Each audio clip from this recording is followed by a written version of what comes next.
Your backyard may seem like your own private kingdom where you can grow whatever you want, but the truth is, there are vegetables and plants that the government has quietly made illegal to grow in your garden. Each one carries risks that authorities decided were too dangerous to ignore. These are 25 illegal vegetables you can't grow on American soil. Number 25. Japanese knotweed shoots. In Japan, knotweed shoots are celebrated as a springtime delicacy. Markets sell them fresh every season, and home cooks pickle them, put them into stir-fries, or simmer them in soups. The taste resembles rhubarb, with a bright, lemony tartness and a nice crunch.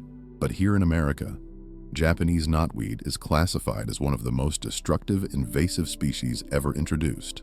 The plant's root system descends 10 feet underground and spreads horizontally for 60 feet in every direction. Those roots crack concrete, break through asphalt, and destroy underground utilities. A fragment smaller than your fingernail can establish an entirely new colony. Property owners who allow it to spread face massive liability, with removal costs reaching tens of thousands of dollars. Number 24. Kudzu leaves and roots. During the Great Depression, the federal government actually paid southern farmers to plant kudzu. The leaves are genuinely nutritious when prepared like spinach, and the roots can be processed into starch for thickening soups and sauces. The problem is that kudzu grows up to 12 inches in a single day. The vine smothers trees, covers buildings, and pulls down power lines. It now blankets over 7 million acres across the southeastern United States, causing billions in damage annually.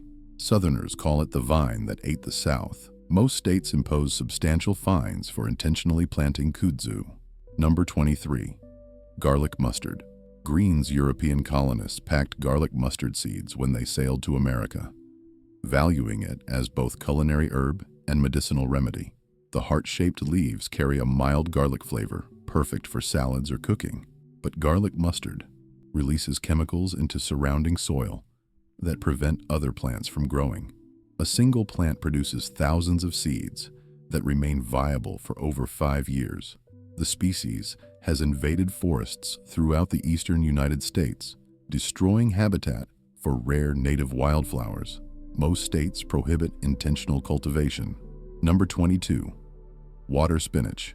Visit any Southeast Asian market, and you'll find water spinach stacked fresh in produce sections. The hollow stems and arrow-shaped leaves are kitchen staples throughout Vietnam, Thailand, and the Philippines. It grows incredibly fast and regrows quickly after harvesting. American authorities banned it because of its explosive growth in aquatic environments. A piece of stem smaller than your thumb can establish a new colony. Water spinach invades waterways, forming dense mats that clog irrigation ditches and drainage canals. Federal law classifies it as a noxious weed, and most states make cultivation illegal. Number 21. Giant salvinia. In certain parts of the world, people harvest young giant salvinia fronds and prepare them like leafy greens. Some traditional cuisines consider properly prepared salvinia a delicacy, but giant salvinia is classified as one of the world's worst aquatic weeds. The plant doubles its biomass every 2 to 3 days. It forms mats so dense they completely block sunlight, killing everything beneath. Native fish populations collapse, and water bodies become biological deserts. Federal regulations prohibit possession, and state penalties can include substantial fines. Number 20. Water chestnut. Before European settlement, Native American communities harvested water chestnuts as important seasonal food. The starchy nuts have a sweet, nutty flavor and provided valuable nutrition that could be stored through winter. Modern infestations render lakes completely unusable. Dense surface mats make swimming impossible and tangle boat propellers. The nuts have sharp spines that puncture boat hulls and injure swimmers. Each plant produces up to 20 nuts that remain viable for 12 years. Most states prohibit cultivation and require removal of infestations. Number 19. Purple loosestrife. While known for striking flowers, traditional European cuisine utilized the young leaves as a potherb, cooked like spinach or chard. A single purple loosestrife plant produces over 2 million seeds annually. It forms dense stands that displace native wetland plants like cattails and sedges. Research documents significant waterfowl population declines where it's established. The plant has invaded millions of wetland acres, and agencies have spent over $45 million on control programs. Number 18. Autumn olive. Government agencies promoted autumn olive planting during the 50s and 60s for erosion control. The small speckled berries are genuinely nutritious, containing more lycopene than tomatoes. They make excellent jams and jellies, but autumn olive proved too successful. Birds spread seeds across vast distances. A single shrub produces thousands of berries annually. It now forms impenetrable thickets throughout the eastern United States. What began as a conservation tool became an ecological nightmare. Most eastern states classify it as invasive and prohibit new plantings. Number 17. Multiflora rose. During World War II, government agencies promoted multiflora rose hips as a vitamin C source when citrus was scarce. The tiny red hips contain extremely high vitamin C levels. The plants form impenetrable thickets with canes growing 15 feet long. Sharp thorns prevent passage by humans or animals. A single plant produces up to 1 million seeds annually. Multiflora rose now infests millions of acres. Most states classify it as noxious and prohibit new plantings, with control costs reaching thousands per acre. Number 16. Tree of Heaven seeds. In traditional Chinese medicine, tree of heaven seeds have been utilized for various purposes. In some Asian cultures, the seeds served as emergency food during scarcity. Tree of Heaven releases chemicals from its roots that inhibit other plant growth. A mature tree produces over 300,000 seeds annually. Root systems crack sidewalks and damage foundations. The tree has become critical concern as the preferred host for spotted lanternfly, an invasive pest devastating fruit crops. Most states prohibit planting and require removal of existing trees. Number 15. Water hyacinth. Water hyacinth produces thick, spongy leaf stalks edible in some Asian cuisines. Young leaves and flower buds can be added to soups and stir-fries.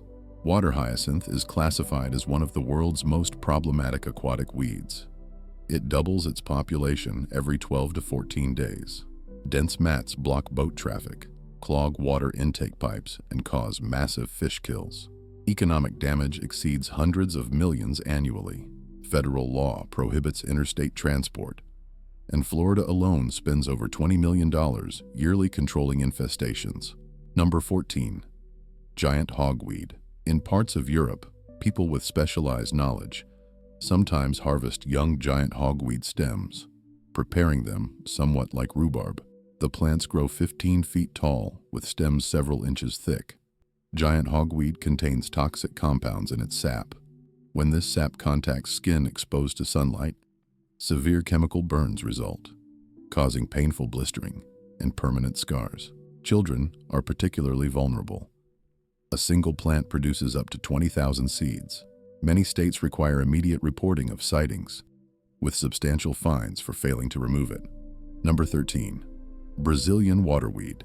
In South America, people harvest tender Brazilian waterweed shoots as aquatic vegetables, preparing them similarly to other water greens.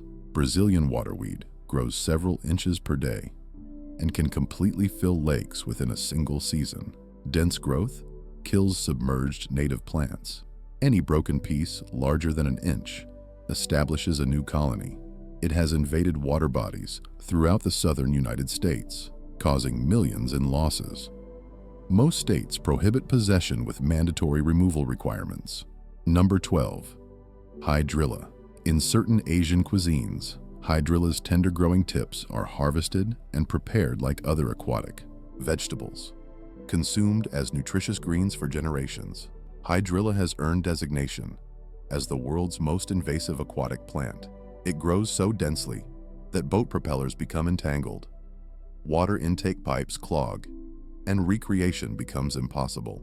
When mats die back, massive decay depletes oxygen and causes catastrophic fish kills.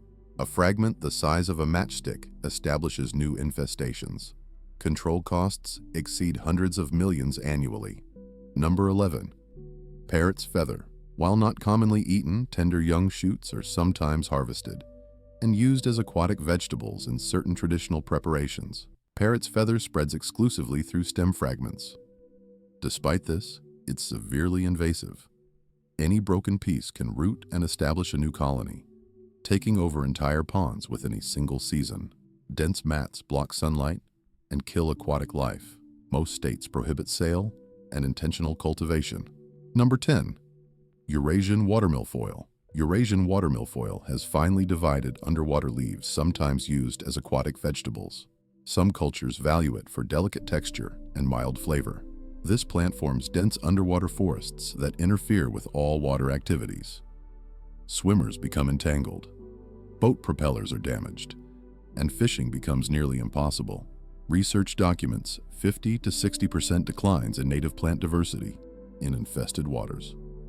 Fragments smaller than a quarter-inch establish new colonies. It's caused hundreds of millions in economic losses. Number 9. Yellow iris rhizomes. Yellow iris produces thick underground rhizomes, historically used as food during scarcity. The rhizomes can be ground into flour or prepared as starchy vegetables after extensive processing.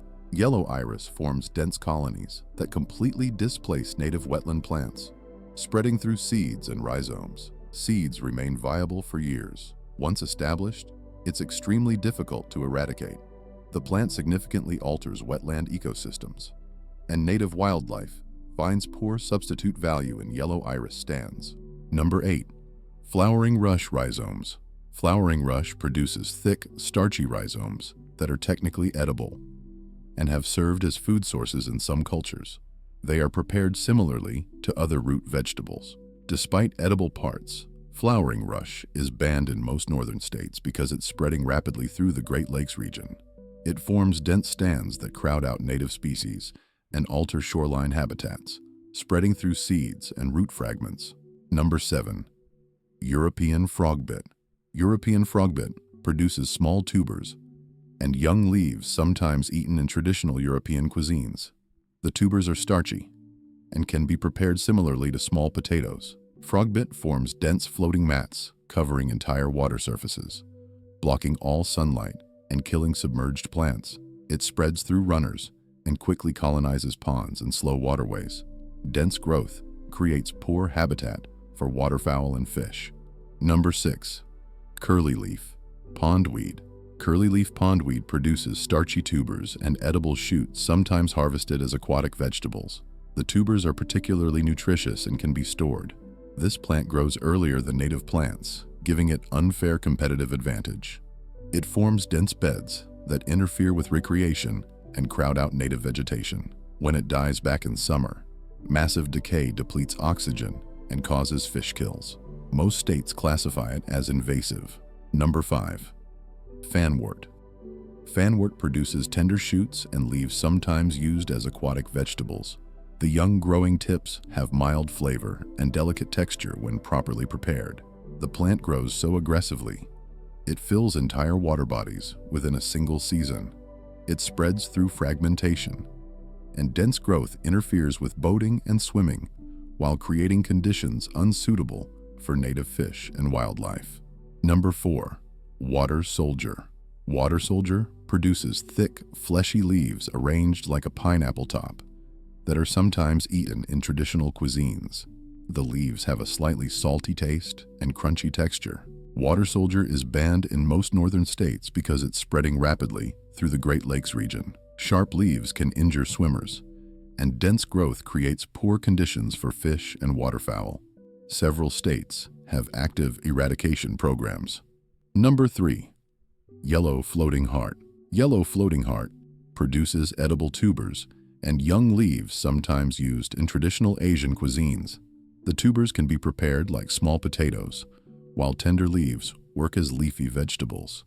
The species is prohibited in many states because it spreads rapidly and forms dense mats covering water surfaces. These mats crowd out native floating plants and interfere with recreation, spreading through seeds and runners. Number 2. Brittle naiad. Brittle naiad produces tender shoots and leaves sometimes harvested as aquatic vegetables. Young plant parts have a mild, slightly salty flavor and are valued as nutritious aquatic greens in some cultures. This plant grows so densely, it completely fills shallow water bodies. Dense growth interferes with swimming and boating while crowding out native plants that provide better habitat. The plant's brittle nature causes rapid spread through fragmentation. Number 1. Brazilian Elodea. Brazilian Elodea produces tender growing tips and young leaves sometimes used as aquatic vegetables in South American cuisines. Plant parts can be harvested continuously and are nutritious. Brazilian Elodea is banned in most states because it's among the most aggressive aquatic invaders in North America. The plant grows several inches per day and completely fills water bodies, making them unusable. Even tiny fragments establish new infestations, making eradication nearly impossible. It has caused hundreds of millions in economic losses and ecological damage. Federal regulations prohibit interstate transport with severe state penalties. These 25 plants demonstrate that agricultural restrictions exist for genuine reasons beyond bureaucratic control. Each species has proven capable of causing substantial ecological or economic harm. Understanding why these plants are prohibited helps gardeners make informed decisions and protects both private property and public ecosystems from devastating invasive species. The restrictions aren't about limiting your freedom. They're about preventing problems that once established become nearly impossible to solve.